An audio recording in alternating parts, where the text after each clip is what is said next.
بسم اللہ الرحمن الرحیم نحمده ونصلي ونسلم على رسوله الكريم اما بعد فاعوذ باللہ من الشیطان الرجیم بسم اللہ الرحمن الرحیم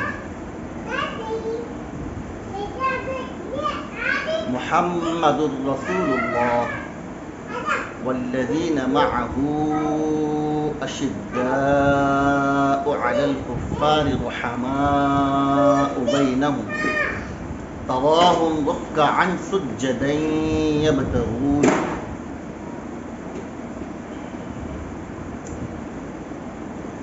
صدق الله العظيم.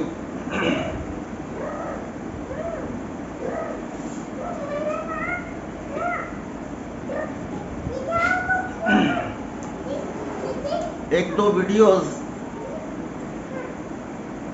پھر سامنے سے یعنی نظروں کے سامنے گزری، جن میں ایک اخبث الناس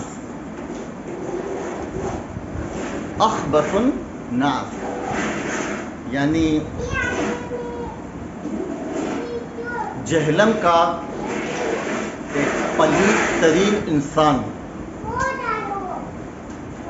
جس کا مقصود مذہبی فساد لوگوں کے درمیان پیدا کرنا ہے،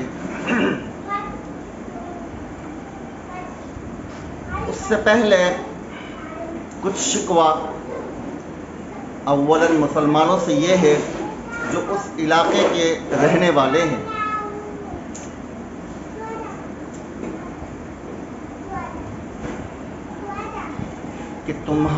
کہ تم پر سب سے پہلے خدا کی لعنت ہو، پھر تمہارے خاندانوں پر خدا کی لعنت ہو، تمہاری ماں پر خدا کی لعنت ہو کہ ایک شخص اپنی غلیظ زبان سے سیدنا معاویہ رضی اللہ تعالی عنہ کی شان اقدس میں نہ صرف برے الفاظ استعمال کر رہا ہے بلکہ ڈنکے کی چوٹ پر اب اس طرح کہنے لگا ہے کہ جو چاہو کر لو، ہم یہ کام کرتے رہیں گے. ٹھیک ہے، نہیں کرو. اور اس پر چونکہ ہمارے محترم مفتی طارق مسعود صاحب نے کچھ بیان فرمایا، اور یقیناً یہ ایسے ہی غیرت کا تقاضا تھا کہ جیسے سیدنا موسیٰ علیہ السلام نے سیدنا خضر علیہ السلام کے ساتھ جو رفاقت اختیار کی ایک سفر کے حوالے سے جو قرآن نے بیان کیا.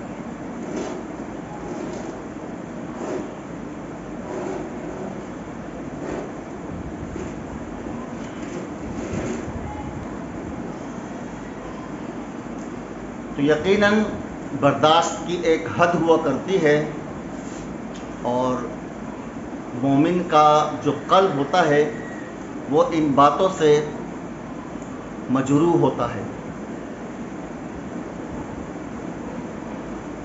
تو صحابہ کرام ان کی شان کو جب کوئی بدتمیز انسان، کوئی گستاخ،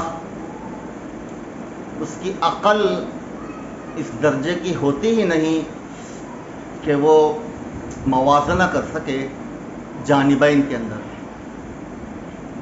تو اس کی بات کا کیا اعتبار ہوگا اور اس کی بات کے اندر کیا دم ہوگا کہ وہ قرآن اور سنت کو بیان کرے.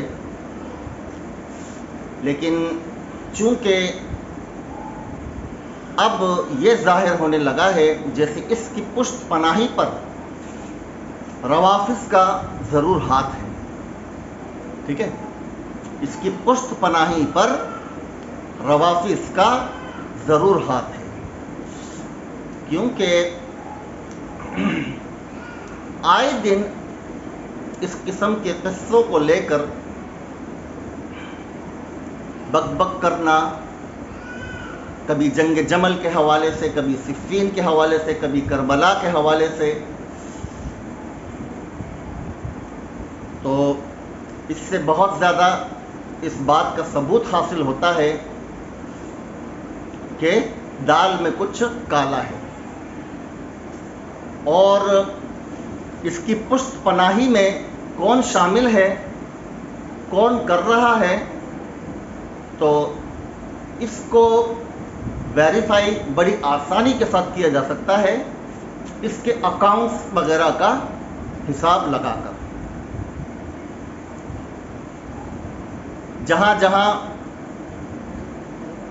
انویسٹیگیٹ اگر کیا جائے مختلف بینک میں، تو یقیناً یہ وہی آل سلول جو ہے عبداللہ ابن ابی، اس کی نسل سے ہے. تو یقیناً بڑی چالاکی کے ساتھ اس نے اپنا بینک بیلنس وغیرہ بنایا ہوگا. اور میں اس پر مکمل اعتماد رکھتا ہوں کہ بار بار اسی موضوع کو لے کر اتنے دھڑلے کے ساتھ بات کرنا یہ ضرور انسان کو شکوک میں مبتلا کر دیتا ہے کہ اس کا تعلق ایسا ہی ہے جیسے کہ کوئی اسلام کے روپ میں کافر بیٹھا ہو. ہاں، البتہ جب فتوی کفر کی بات آئے گی تو ہمارے حضرات اکابر فوراً تعویل پر چلے جاتے ہیں کہ فتوی کفر تو کسی پر نہیں لگایا جا سکتا، کیونکہ کسی میں 100 نشانیوں میں سے ایک نشانی اگر اسلام کی ہو تو اس پر فتوی کفر نہیں لگے گا. تو بہرحال یہ ان کا اپنا موضوع ہے، لیکن یہ حضرات اکابر کی ایک بہت بڑی غلطی ہے، اور اس کا تسلیم کرنا ہر مسلمان پر واجب کے درجے میں ہے، اور میرے نزدیک بھی یہ فرض کے درجے میں ہے کہ روافض کا اسلام سے کوئی تعلق دور دور تک نہیں ہے، نہ آج ہے نہ کبھی پہلے تھا. تو جو جہاں کا خمیر ہوتا ہے اس کو اسی کے ساتھ جوڑنا یہ عقل مندی ہوا کرتا ہے. تو جس طرح حضرت مولانا حق نواز جھنگوی شہید رحمۃ اللہ علیہ ڈنکے کی چوٹ پر ان رافضین کو کافر کہتے رہے یہاں تک کہ جام شہادت نوش فرما لیا، اور اللہ کے نزدیک ان درجات کو حاصل کر لیا جو ان کی شان کے مطابق تھے. ان کے بعد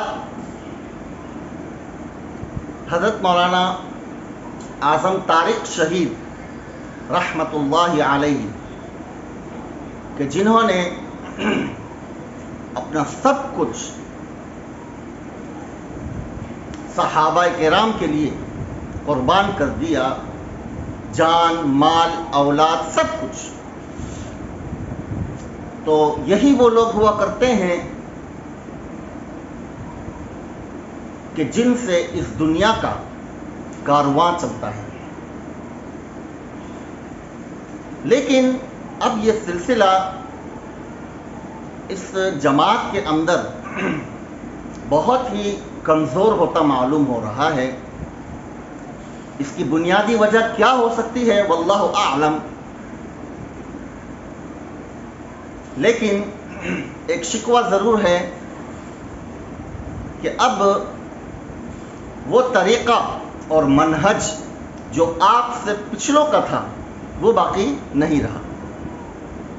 اسی لیے آج ایک چونٹی کے برابر چوہا نما ایک انجینئر جو ہے، جس کا دین سے کچھ تعلق نہیں ہے، وہ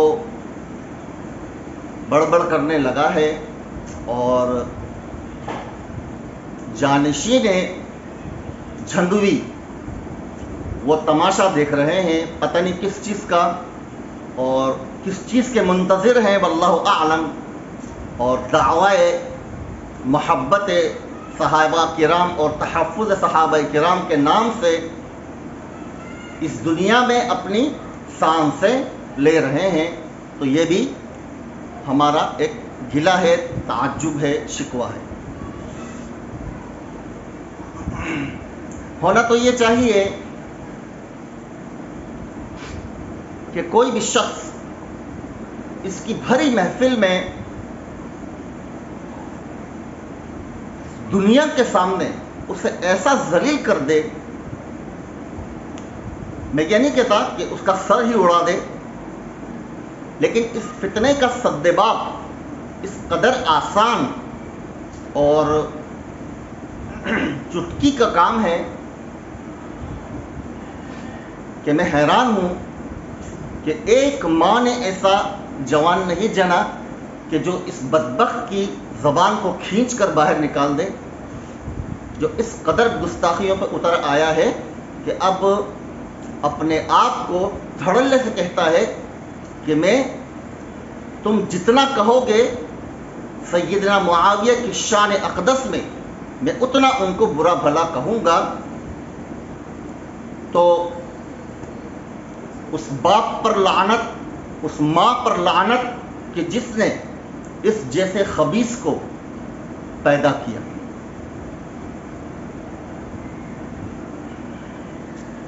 اور میں نہایت وثوق کے ساتھ اس بات کو کہتا ہوں کہ اس کے پیچھے رافضین کا ہاتھ ہے۔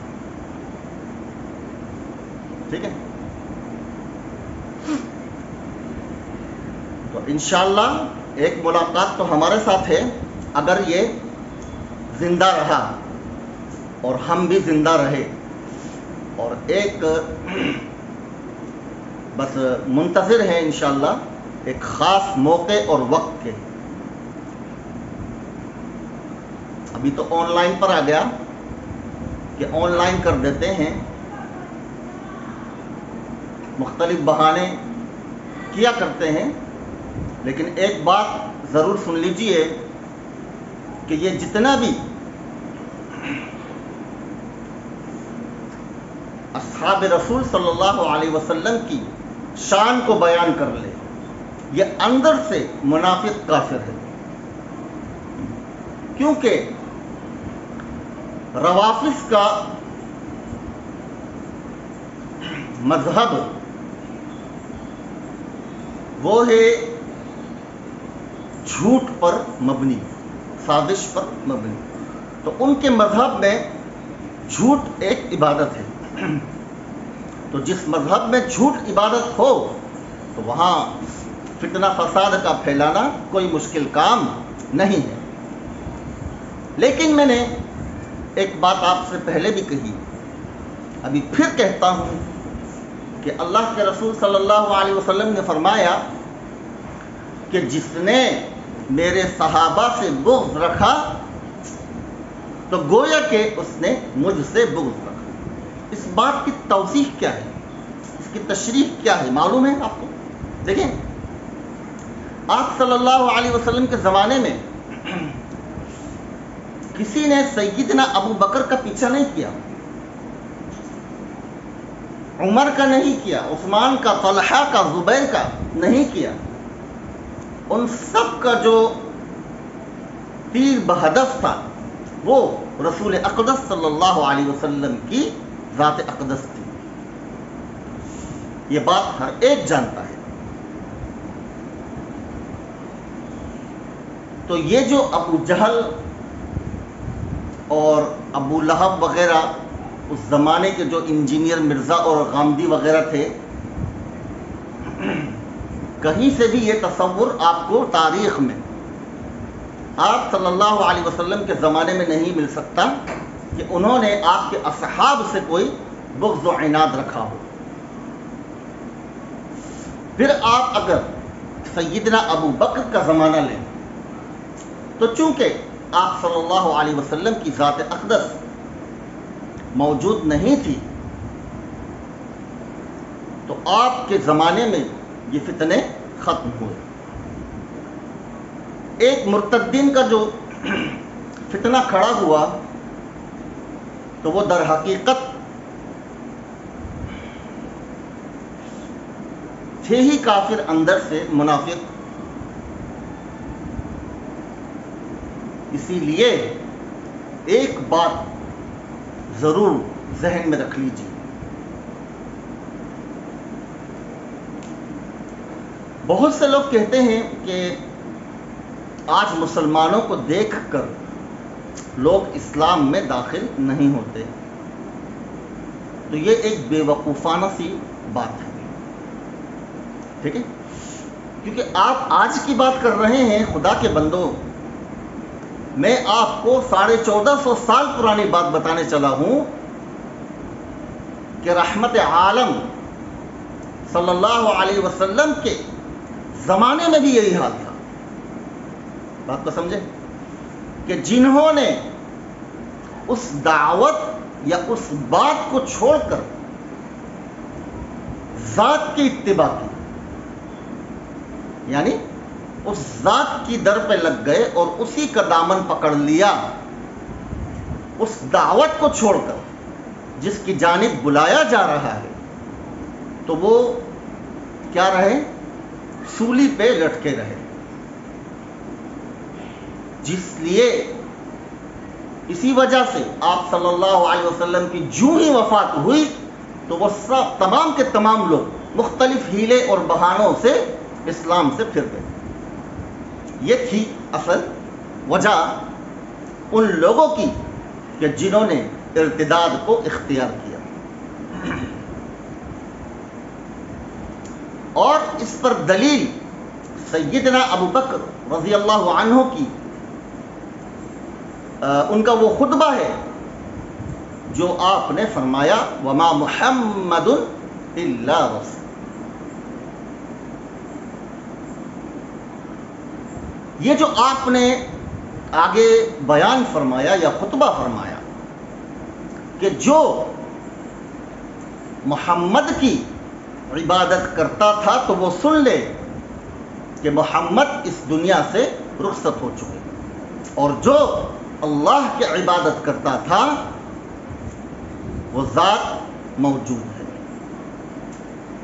تو یہاں پر یہ جو بات کہی ہے سیدنا ابو بکر نے، یہ تھی موقع اور مناسبت کی حوالے سے، لیکن اس کے پیچھے بات کیا تھی؟ وہ یہ تھی کہ جن لوگوں نے ذات کو دیکھا، یعنی ذات کی اتباع کو لازم پکڑا، تو وہ راستے سے ہٹ گئے، سمجھے؟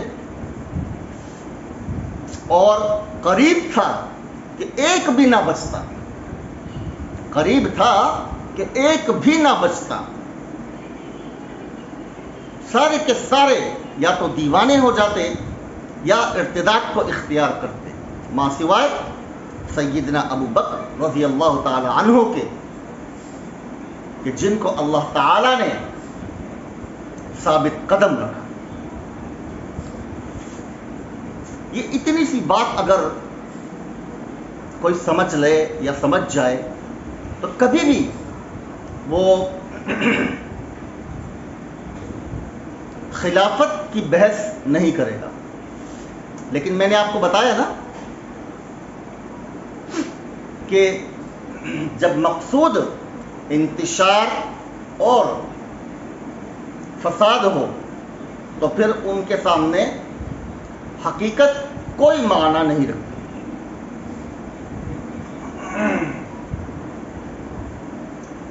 سیدنا عمر کس قدر جلالی طبیعت تھی کہ زمین ہل رہی ہے، سوٹا مار دیا کہ کیا میں تجھ پر عدل و انصاف نہیں کرتا کہ تو ہلنے لگی تو زمین رک گئی۔ ارے وہ تو سیدنا عمر کی شان اقدس تھی، وہ تو رسول اللہ صلی اللہ علیہ وسلم کے دیوانے تھے، غلام تھے، کانفیڈنس تھا پورا۔ آج بھی کسی نے کچھ ایسا کانفیڈنس دکھایا،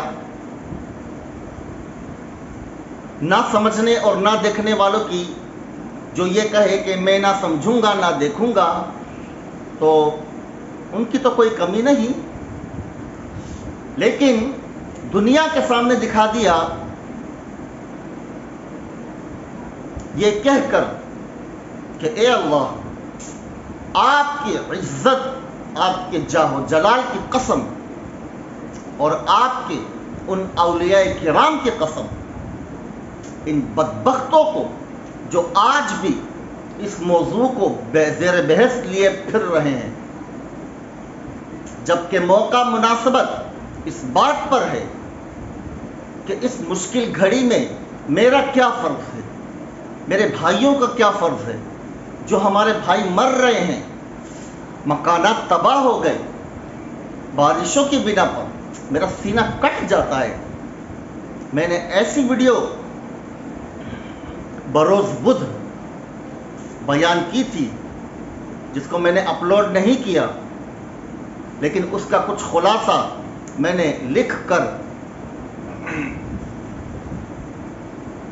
اختصار کے ساتھ وہ اپلوڈ کر دیا، اور جاننے والوں نے جان لیا اور کچھ نے خود کو پھر بھی احمق ہی رہنے دیا، جبکہ وہ اس بات سے حقیقت کو جان سکتے تھے، لیکن نہ ماننا یہ شیطانی صفت ہے، اور ایسے لوگ شیطان ہی ہوا کرتے ہیں، اسی کی آل ہوا کرتے ہیں، سمجھے؟ تو کسی نے دعویٰ کر دیا، کیونکہ رب العالمین کی جاہ و جلال کی قسم کھانا اور اولیاء کرام کی عزت پر قسم کھا کر اس آسمان کو حکم دینا اللہ ہی کے ذریعے، اللہ ہی کے نام سے، یہ کوئی بڑی بات تو نہیں ہے نا، یہ کوئی بڑی بات نہیں ہے۔ تو جو تاثیر سیدنا عمر فاروق رضی اللہ تعالیٰ عنہ کے اس سوٹے میں اس وقت تھی، وہ آج بھی ہے، کیونکہ ہمارا رب کبھی نہیں بدلا، زمانہ بدلتا جائے، جس قدر چاہے بدلتا جائے۔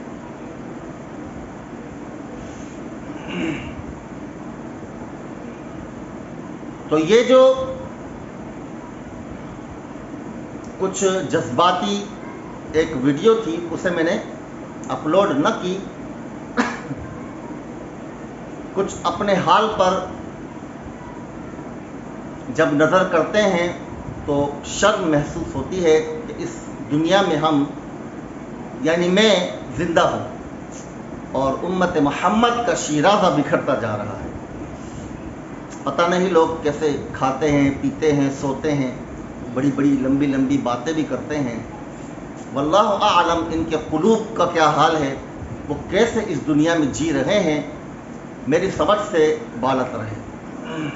میں اس موضوع پر نہیں بات کرنا چاہتا، کیونکہ میرا دماغ ایک دم پھٹ جاتا ہے میں جب ان باتوں کو سوچتا ہوں۔ لیکن بات یہ ہے بھائی کہ جس نے بھی ذات کی اتباع کی وہ گمراہ ہو، جس نے اس بات کی اتباع کی یا اس دعوت کی اتباع کی جس کی جانب رسول اللہ صلی اللہ علیہ وسلم نے بلایا تو وہ ثابت قدم رہے۔ تو یہ جو سیدنا ابو بکر رضی اللہ عنہ نے جو خطبہ دیا وہ اسی جانب کیا تھا؟ مشیر تھا۔ اور صحابہ کرام سب سے بڑے عالم دین اور سب سے بڑے مجتہد اور مفسر اور محدث تھے۔ کبھی انشاءاللہ جب ایک سلسلہ جو کلاس کا ہے وہ شروع ہوگا تو پھر ہم ایک ایک چیز آپ کو قرآن سے ایسے ثابت کر کے دکھائیں گے، فائدہ علمیہ۔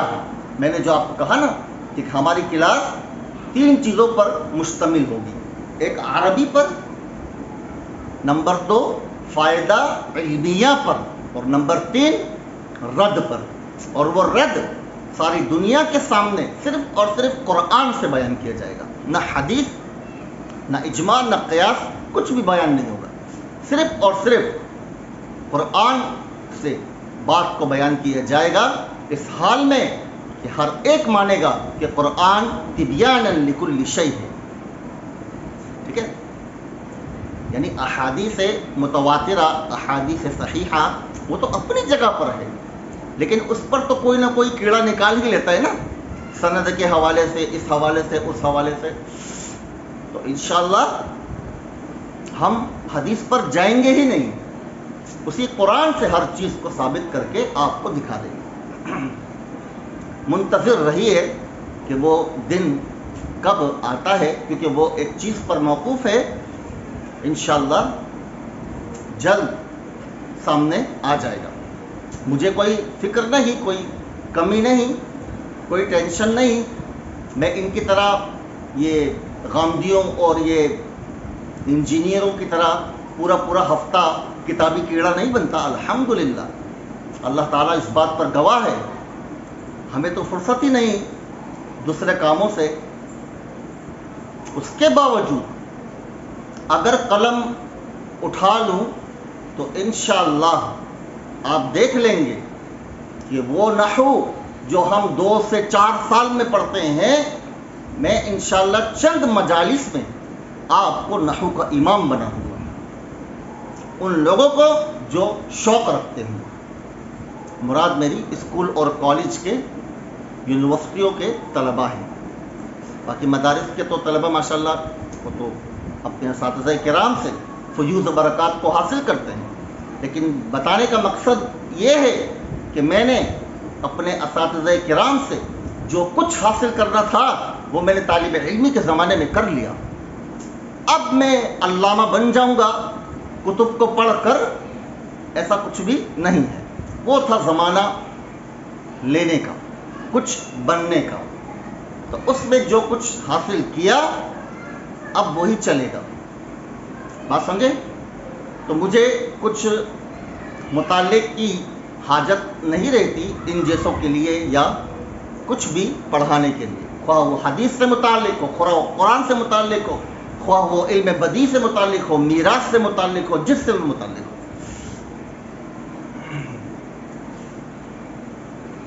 تو ملاقات بھی ہوگی ایسے لوگوں سے، اور اس وقت ہم ان کے ہاتھوں میں بخاری بھی دیں گے، مسلم بھی دیں گے، تمام صحاح دیں گے، کمپیوٹر بھی دیں گے، موبائل بھی دیں گے، ٹھیک ہے، اور ہم سائل ہوں گے اور یہ جواب دہ ہوں گے، ٹھیک ہے۔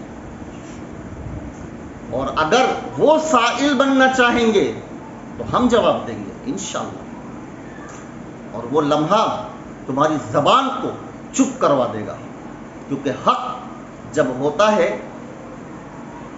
یا سامنے آتا ہے، زہق الباطل، تو باطل کیا ہوتا ہے؟ زائل ہوتا ہے، اس کے پیر لڑکھڑا جاتے ہیں، اس میں ہمت باقی نہیں رہتی۔ جیسے چوزے کی طرح گھر میں بیٹھ گیا کہ منگل کے دن آ گئے بدھ کے دن آئے، بدھ کے دن کیوں نہیں آئے، اتوار کو کیوں نہیں آئے؟ ارے بے غیرت انسان، وہ چاہے منگل کو آئے یا بدھ کو آئے، آئے تو صحیح نا۔ تمہارے اندر ہمت تھی تو سامنے تو آتے۔ 48 گھنٹے ایک شخص اس علاقے میں کھڑا ہے اور اس پلید اور خبیث انسان میں اتنی جرت نہیں آئی کہ ایک ویڈیو تو کم از کم بیان کر دیتا، اور آج یہاں بیٹھ کر اپنے متبعین کو متاثر کرنے کے لیے جھوٹے بیانات دے رہا ہے۔ خدا را خوف کیجئے، میں اس کے چاہنے والوں سے گزارش کرتا ہوں کہ ذرا سا سوچئے کہ یہ کس قدر کذاب انسان ہے۔ آپ کو اپنے ایمان کی فکر کرنی چاہیے۔ خدا کے بندو، جو شخص صحابہ کو نہ چھوڑے، جو اولیاء کا قدر نہ کرے، تو وہ کیسے دیوبند کا یا جو بھی مسلک مذہب ہے ان کا اکرام کرے گا؟ وہ تو خوش فہمی میں مبتلا ہے، اسے معلوم ہی نہیں کہ وہ کہاں جا رہا ہے، مستدرج ہے، اس کو استدراج دیا جا رہا ہے مستقل، کہ لوٹ آئے لوٹ آئے لوٹ آئے، کیونکہ اللہ تعالیٰ کا ایک قانون ہے اتمام حجت، ہر ایک پر کرنا۔ تو اللہ تعالیٰ اپنے وعدہ کے خلاف نہیں فرماتا، اس لیے یہ اس کے لیے موقع ہے اور چھوٹ ہے جس کو وہ اپنے آپ کو حق سمجھ بیٹھا ہے۔ تو یہ فتنہ بھی ختم ہوگا انشاءاللہ، ضرور بالضرور، اور بہت جلد ہوگا، اور اس دن ان کی تقدیر کا فیصلہ بھی انشاءاللہ کوئی اللہ کا ایک بندہ کرے گا جو اپنے رب کے سوا کسی کا خوف اپنے دل میں نہیں رکھتا، الحمدللہ۔ اور اسی دن ان کا سد باب بھی ہوگا، اور اسی دن ان کی اصلیت بھی لوگوں کے سامنے آئے انشاءاللہ۔ تو کھا پی لو، بول لو جس قدر بول سکو، مگر ایک بات میں نے کہی کہ اس سے ان کی شانوں میں ذرہ برابر کوئی کمی بیشی نہیں آتی۔ ہاں البتہ فتنہ ضرور پھیلتا ہے، اور فتنہ آپ کو معلوم ہے یہ بہت سخت چیز ہے۔ کہتا ہے کہ اگر میں جنگ جمل میں ہوتا تو میں، چونکہ سیدنا علی حق پر تھے، تو میں چونکہ تلوار بھی ان کے ساتھ لے کر سیدنا معاویہ کے لشکر پر چڑھ دوڑتا۔ حالانکہ اس کو یوں کہنا چاہیے کہ اگر میں جنگ جمل میں ہوتا تو میں عبداللہ بن ابی کی اولاد میں سے ہوتا، یعنی فتنہ بنانے والے ابو جہل کی اولاد میں سے ہوتا، یعنی ان کا صلبی بیٹا ہوتا۔ اور یہ اپنے آپ کو صحابہ سے تشبیہ دینے لگا ہے۔ اندازہ کیجئے ایسا شخص کبھی صحابی ہو سکتا ہے؟ وہ تو چنے ہوئے تھے، اللہ تعالیٰ نے رسول اللہ صلی اللہ علیہ وسلم کے اصحاب کو چنا ہے پورے عالم کے انسانوں میں سے، اور ان کے بارے میں یہ شخص بھونک رہا ہے جبکہ قرآن گواہ ہے۔ اتنی آیات قرآن کریم میں صحابہ کرام کی شان میں نازل ہوئی ہے کہ آپ اندازہ نہیں فرما سکتے۔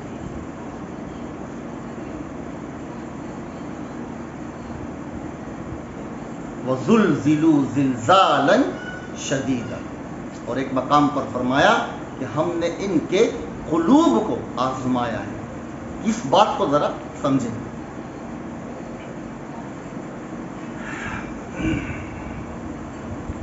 دیکھیں، ایک ہوتا ہے صبر، ایک ہوتا ہے صبر، اور ایک ہوتا ہے تکلیف مالا یطاق.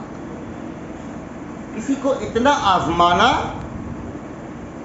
کہ اس کی حد سے تجاوز کر جائے، یہ رب العالمین کا نظام نہیں ہے.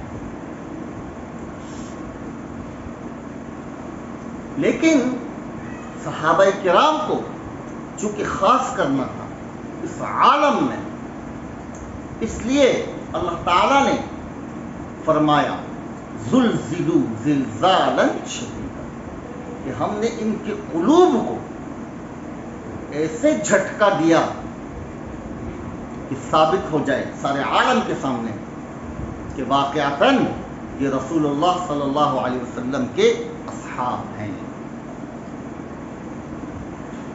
جیسے وہ مٹکی ہوتی ہے نا، مٹی کی، بازار سے آپ لینے جائیں تو اس کو مار کے گویا کہ چیک کیا جاتا ہے کہ کھوکھلی ہے یا مضبوط. تو یہ جو لا یکلف اللہ نفسا الا وسعها، یہ میرے جیسے کمزور لوگوں کے لیے، یہ آپ جیسوں کے لیے ہے. لیکن صحابہ کے لیے کیا تھا؟ زلزلوا زلزالا، یعنی جو ذات قلوب سے واقف تھی، جو ذات قلوب سے واقف ہو اور ان کو ابتلا میں ڈال کر آزمائے، تو اندازہ کیجئے کہ اس آزمائش کا کیا عالم ہوگا. اللہ اکبر، گمان نہیں کر سکتے ہیں آپ، گمان. حضرت مولانا احسان الحق صاحب، یہ تبلیغی جماعت کے جو ہیں، ایک مرتبہ فرمانے لگے کہ ہم صحابہ کی نقل بھی نہیں کر سکتے. صحابہ کے زندگیوں پر چلنا تو بہت دور کی بات ہے، اس کی نقل بھی نہیں کر سکتے.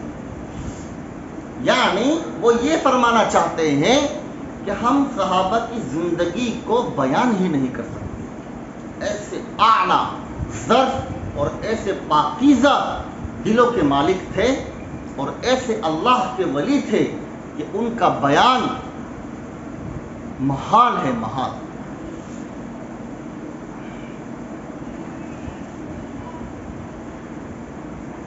تو میں آپ کو بتا رہا ہوں وزلزلوا زلزالا کا مطلب ایک ہوتا ہے اپنی طبیعت کے متعلق، یعنی ایک 10 سال کے لڑکے کو اگر آپ 20 کلو وزن دیں تو شاید وہ اٹھا لیں، لیکن اس کو 40 کلو وزن دیا جائے تو اب بتائیے اس کا کیا حال ہوگا.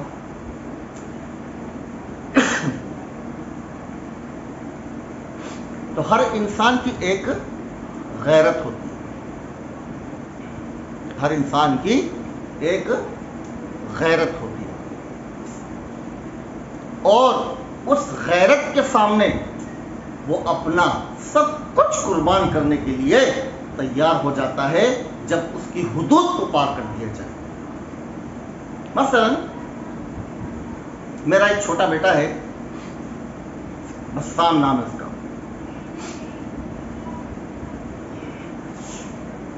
اس کو گھر میں کچھ بھی کہا جائے برداشت کر لے گا، کچھ نہیں کہے گا، تھوڑا بہت رو لے گا، لیکن مجھ سے اتنی محبت کرتا ہے کہ میں نے اگر ایک لفظ کہہ دیا نا تو وہ اتنا چیخ کر، یعنی ایسے چیخ کر رونے کی کوشش کرتا ہے کہ اندر سے گویا کہ جان نکالنا چاہتا ہوں کہ دنیا مجھے کچھ بھی بولتی رہے چلے گا، تو نے مجھے کیوں بولا. میں مذاق میں مطلب اس کو تنگ کرنے کے لیے کرتا ہوں اس طرح. تو مجھے صحابہ کرام کا وہ زمانہ اور اللہ تعالیٰ کا فرمان یہ یاد آتا ہے، اور میں اس قدر روتا ہوں ان باتوں کو یاد کر کے کہ میرا سینہ اندر سے تڑپ اٹھتا ہے بچے کی اس حرکت کی بنا پر. کیونکہ میں قرآن کو اور حدیث کو اپنے اساتذہ کرام کے فضل سے بہت اچھی طریقے سے الحمدللہ سمجھتا ہوں۔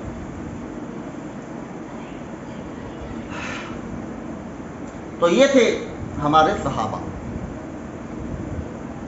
اور ان کو آج ایک نکما انسان جس کی نہ کوئی اصل ہے نہ کوئی نقل ہے، جس کے باپ کی شکل دیکھو، جس کی ماں کی شکل دیکھو، تو انشاءاللہ دوسری بار دیکھنے کی حاجت انسان کو نہیں رہے گی۔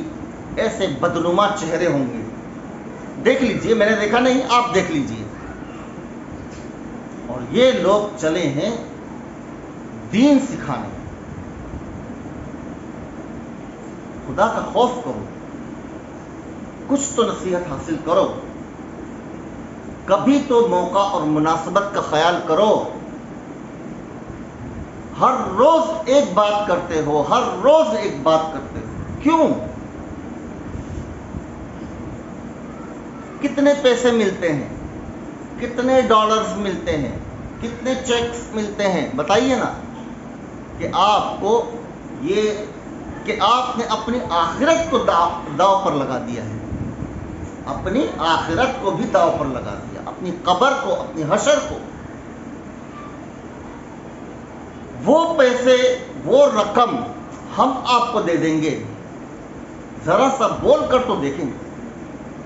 پرائیویسی بھی ہوتی ہے نا ایک چیز، پرائیویسی اختیار کر لیجئے، کتنا کھا لیں گے آپ،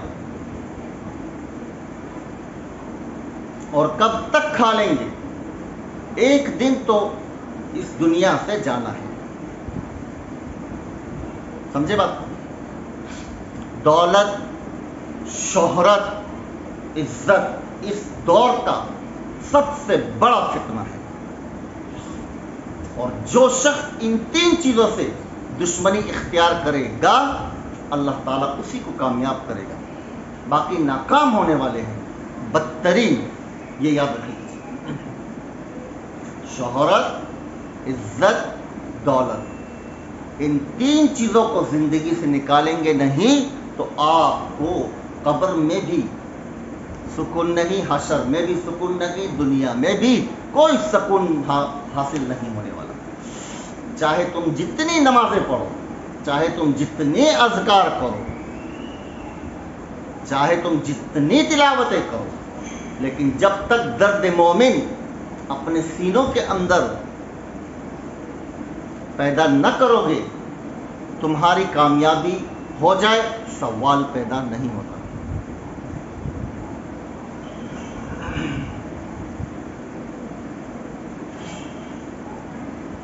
جنگ جمل میں اگر سیدنا معاویہ رضی اللہ تعالی عنہ نے، پہلی بات تو یہ ہے کہ تمہاری جو غلط لوجک میں نے بتایا کہ آپ اگر اس وقت ہوتے کس کا ساتھ دیتے، میں نے بتایا نا آپ کو کہ یہ لوجک غلط ہے بھائی۔ آپ یوں فرمائیں کہ ایک طرف سیدنا علی ہیں، دوسری طرف وارثین عثمان ہیں، تو پھر آپ کو دماغ میں کوئی بات آئے گی، سمجھ آئے گی۔ آپ صلی اللہ علیہ وسلم نے فرمایا سیدنا عمار کو ایک باغی گروہ قتل کرے گا، اس بات کا بھی پتہ نہیں کیا بنا دیا، معاملہ بنا رکھا ہے۔ حالانکہ اتنی سی بات ہے کہ ایک شخص سیدنا معاویہ رضی اللہ تعالی عنہ کی جماعت میں ایسا تھا کہ جس نے سیدنا عمار جو سیدنا علی رضی اللہ تعالی عنہ کی جماعت میں تھے ان کو شہید کیا۔ اب سیدنا معاویہ کی جماعت کے اندر ایک گروہ چھپ کر یہ کام یا حرکت کر جائے تو اس سے پوری جماعت کو بدنام کرنا، یہ کہاں کا اصول ہے بھائی؟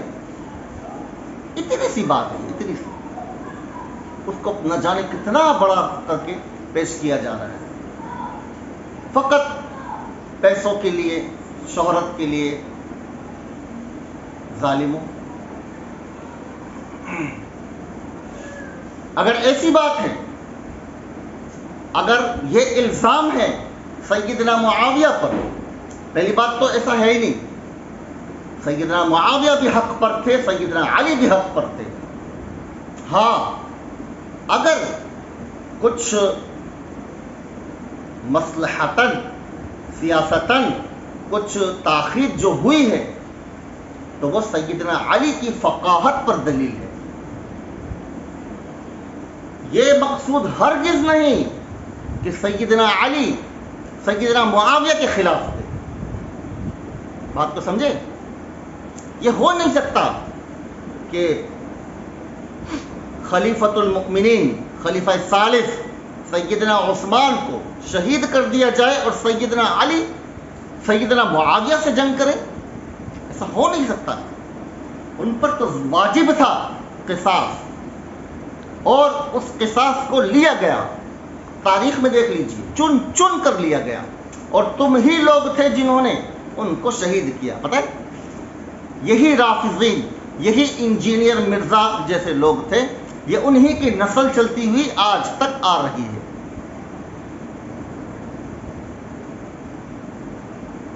تو جیسے اس وقت ان لوگوں نے ایک سازش کے تحت یہ فساد پھیلایا، آج بھی اسی طرح سازش کے تحت فساد کو پھیلایا جا رہا ہے. کیونکہ جو بھی الزام آپ سیدنا معاویہ پر لگاتے ہو وہی الزام سیدنا علی پر بھی لگ جاتا ہے. بلکہ سیدنا معاویہ پر تو اگر بالفرض اگر ہم یوں مراد لیں کہ آپ نے غلط کام کیا، غلط تو ہے ہی نہیں، ٹھیک ہے، لیکن بالفرض غلط کام کیا، یعنی ایسا نہیں کرنا چاہیے تھا، تو ام المؤمنین سیدہ عائشہ صدیقہ رضی اللہ تعالی عنہا، جو سیدنا معاویہ کی فوج میں تھی،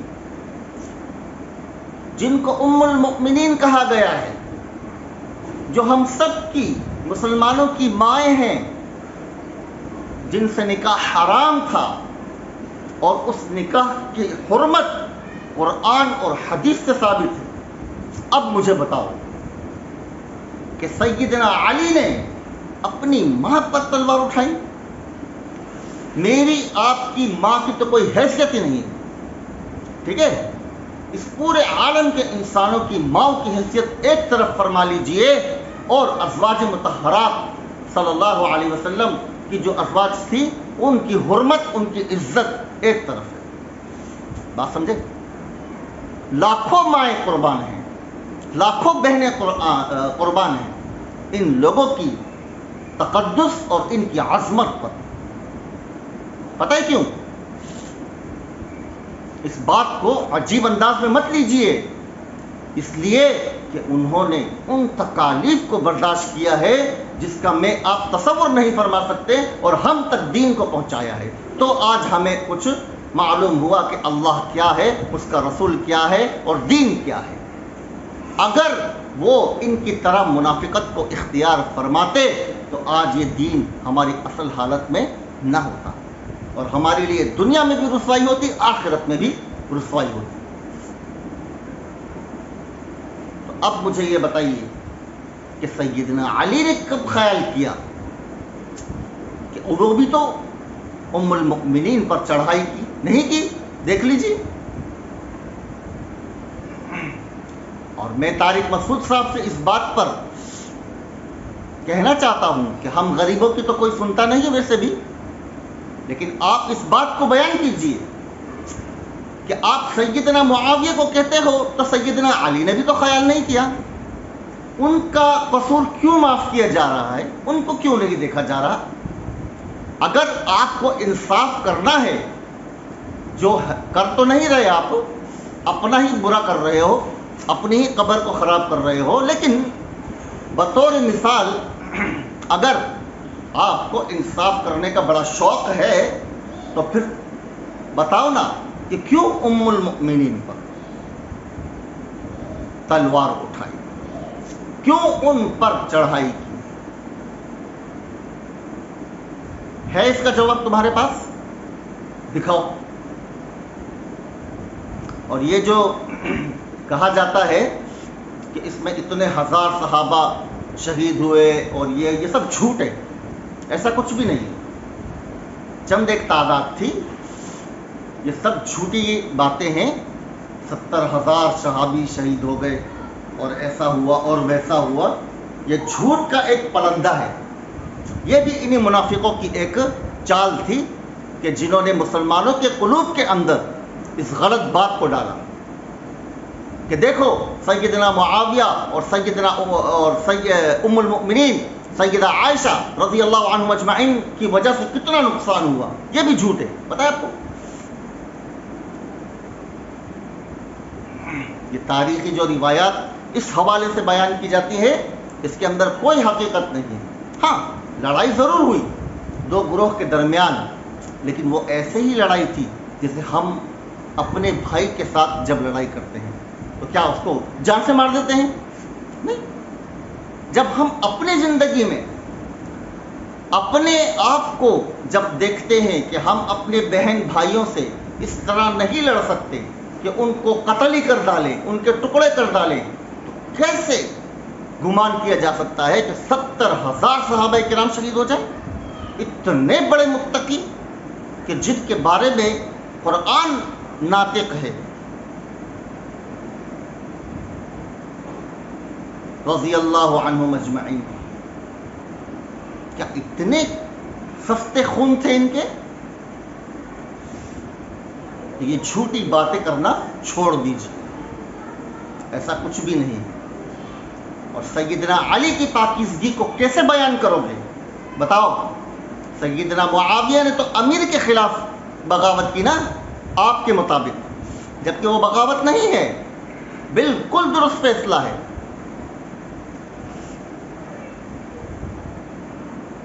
اور ان کی جماعت تو زیادہ بھاری ہے، دیکھ لیجئے، کیونکہ آپ کے لشکر میں تو ماں ہیں، ماں،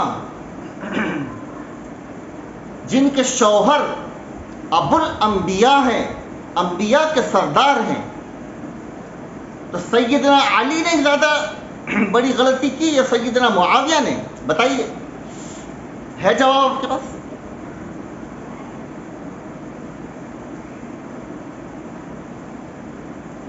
میں نے آپ سے کہا کہ اگر ان باتوں کی میں گہرائی میں جاؤں تو ایسی ایسی باتیں آپ کے سامنے بیان کروں گا کہ جس کے بعد آپ کے پاس زبان نہیں رہے گی، آپ کے پاس کہنے کو کچھ باقی نہیں رہے گا۔ لیکن اس کے لیے انشاءاللہ ایک وقت ہے اور وہ آ کر رہے گا۔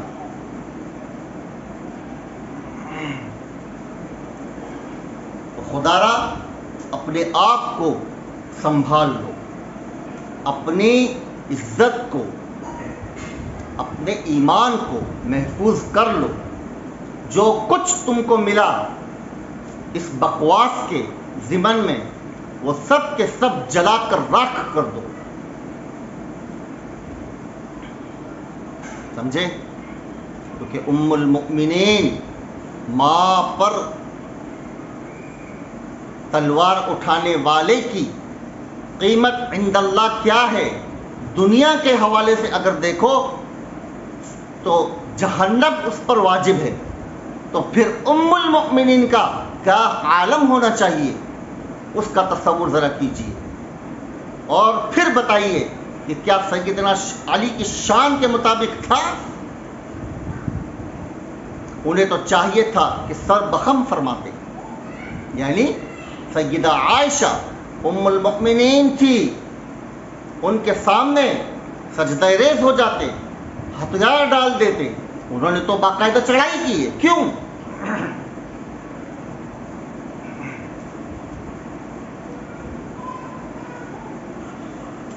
جو بھی اس بات کو سن لے گا انشاءاللہ اس کا قلب بالکل صاف ہو جائے گا۔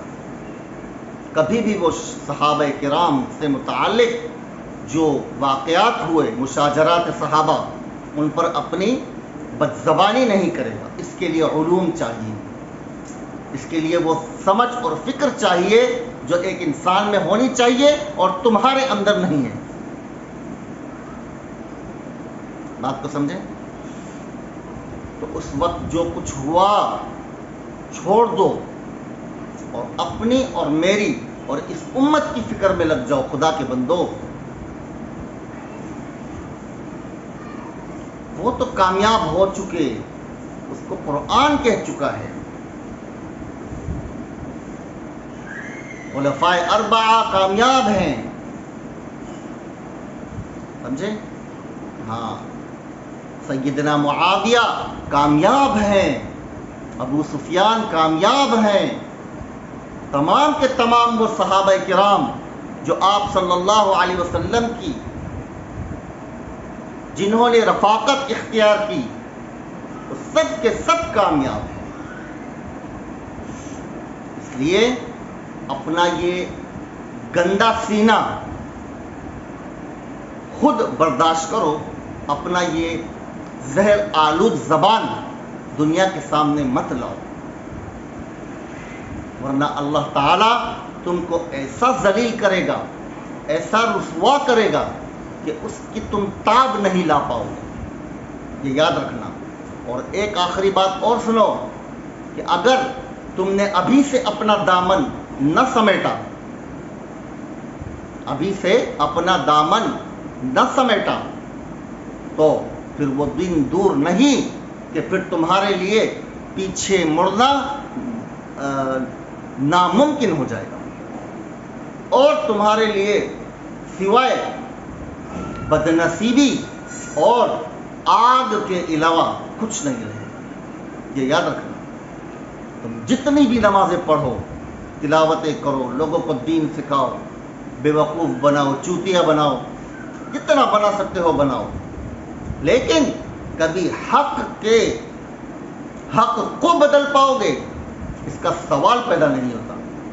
کیونکہ حق یعنی دین اسلام، اس کی حقیقی اور سچی تصویر یہ اللہ نے اپنے ذمے لی ہے قرآن اور حدیث کے ذریعے سے. سمجھ میں آ گئی؟ اس کو تم جیسے مکار، عیار، شطار ایک عرب بھی پیدا ہو جائیں تو اللہ کے دین کو وہ نہیں ڈبا سکتے، نہیں بدنام کر سکتے. وہ صحابہ کرام ادنا جو برائی ہے اس کو ثابت نہیں کر پائیں گے. سمجھ میں آ رہی ہے؟ کیوں؟ کیونکہ وَزُلْزِلُوا زِلْزَالًا شَدِيدًا، ان کے قلوب کو اللہ نے آزمایا ہے، اور جن کے قلوب اتنے پاکیزہ ہوں کہ وہ اللہ کے آزمائے ہوئے ہوں، تو پھر وہ رب کیا کہہ رہا ہے؟